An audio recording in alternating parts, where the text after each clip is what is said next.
pessoal, tudo bem? No vídeo de hoje nós vamos falar sobre a França Antártica. França Antártica?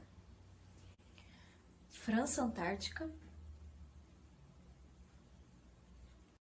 Vamos descobrir o que foi então, né?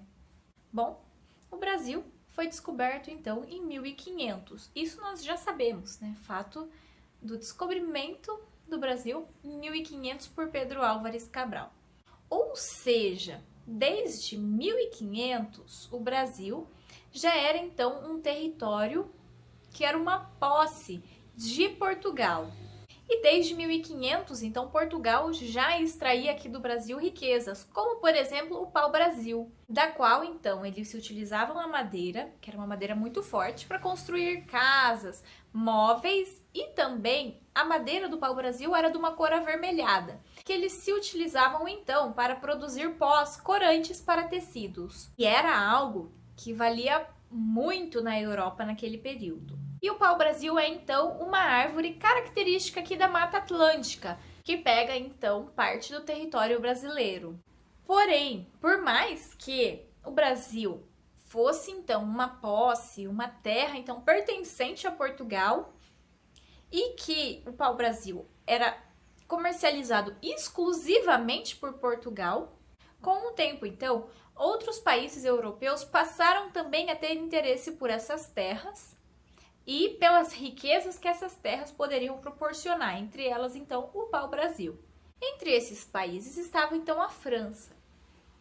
E os franceses, nesse período, então, logo no início da colonização, até conseguiram, com a ajuda de alguns povos indígenas que eram contra, então, a dominação portuguesa, eles conseguiram, então, retirar parte do pau-brasil que havia aqui no Brasil para poder comercializá-lo.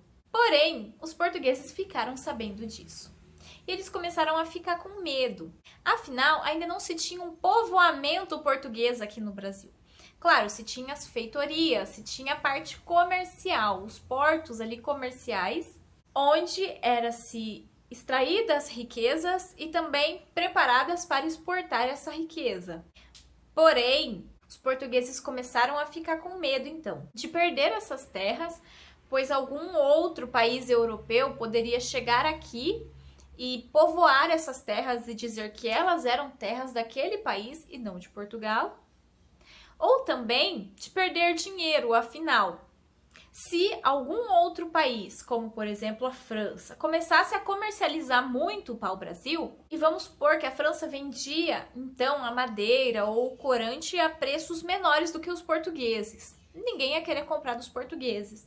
Então, eles poderiam perder, então, o privilégio e a posse que tinham das riquezas aqui nessa terra, aqui no Brasil. Então, por conta desse medo, no ano de 1530, o rei português Dom João III enviou para o Brasil uma expedição colonizadora, ou seja, homens na sua maioria, mas também famílias, para que pudessem povoar, produzir aqui no Brasil e explorar essas terras. E assim, com os portugueses morando aqui, a posse dessas terras estaria garantida a Portugal. Porém, mesmo então, com a colonização do Brasil, os franceses não desistiram aqui do Brasil. E em 1555, eles se aproveitaram, então, do pouco controle que o governo português tinha ali sobre as regiões sul da colônia, no caso, a região ali do Rio de Janeiro. Afinal, a parte sul, que a gente conhece hoje do país, Rio Grande do Sul, Santa Catarina, ainda não havia sido conquistada pelos portugueses.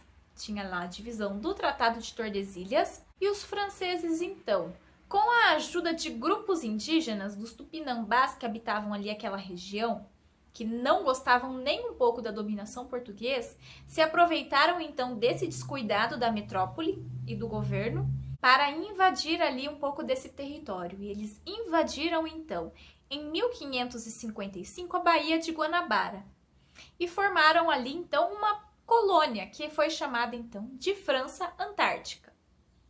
Nessa região, os franceses então permaneceram por 12 anos, auxiliados então pelos grupos que eram contra a dominação portuguesa, até serem expulsos de lá pelos portugueses em 1567. Bom, então, isso foi a França Antártica. Essa dominação, essa pequena colônia criada pelos franceses aqui no Brasil, então de 1555 a 1567. Caso tenha ficado com alguma dúvida, não esquece de deixar aqui nos comentários que a gente responde sua dúvida no próximo vídeo. Se gostou e achou que esse vídeo ajudou a entender melhor o conteúdo, não esquece de clicar em gostei e de compartilhar esses vídeos com seus amigos. E se ainda não é inscrito no canal, não perca tempo não. Já clica ali no inscrever-se e ativa o sininho das notificações, tá bom? Fiquem com Deus e até mais. Até o próximo vídeo. Tchau, tchau.